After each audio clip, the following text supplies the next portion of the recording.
তুমি কি পাপ করেছো, কি অন্যায় করেছো?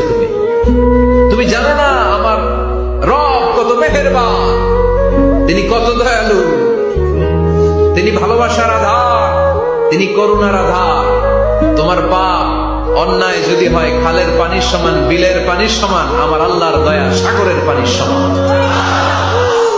তোমার পাপ আর অন্যায় যদি হয় পাহাড়ের সমান, আমার আল্লাহর ভালোবাসা আর দয়া হচ্ছে আকাশের সমান। তুমি যদি তওবার মতো তওবা করতে পারো, ক্ষমার মতো ক্ষমা চাইতে পারো, চোখের পানি ছেড়ে, চোখের পানির বড় দাম, চোখের পানির মধ্যে বিশাল কারিশমা, এটা আল্লাহ খুব পছন্দ করে। 2 ফোঁটা পানি আল্লাহ পছন্দ করে। এক, জেহাদের ময়দানে শহীদের গা বেয়ে ঝরে পড়া রক্তের ফোঁটা।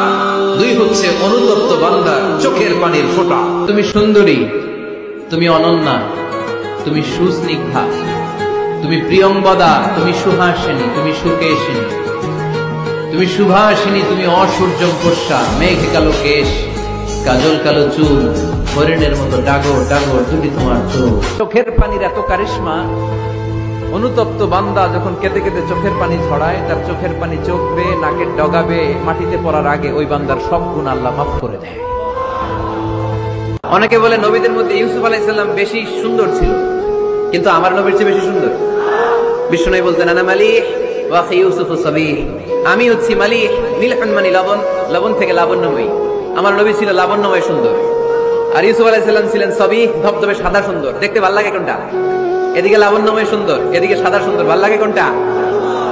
ইউসুফ আলাইহিস সালামের চেহারা দেখে মিশরের মেয়েরা এত সুন্দর নবী ইউসুফ আলাইহিস সালামকে দেখে লেবু কাটতে যে আঙ্গুল কেটে ফেলেছিল।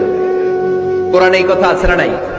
ওয়াকাত্তা'না আইদিয়াহুম, লেবু কাটতেছে, আর ওনারা দেখে লেবু কাটা শেষ, কিন্তু কাটা আর থামায় নাই, ওই এক টানে আঙ্গুল শেষ। এই কথা যখন আমাদের প্রিয় নবীর স্ত্রী আমাদের আম্মা জান আয়েশা রাদিয়াল্লাহু তাআলা আনহা শুনলেন, উনি বললেন, ও মিশরের নারীরা, তোমরা ইউসুফ নবীর চেহারা দেখে লেবু কাটতে যে আঙ্গুল কেটেছো, তোমরা যদি আমার স্বামী আমার নবী প্রিয় নবীর চেহারা দেখতা, তাহলে লেবু কাটতে যে আঙ্গুল নয়, কলিজাটা কেটে খান খান করে দিতা।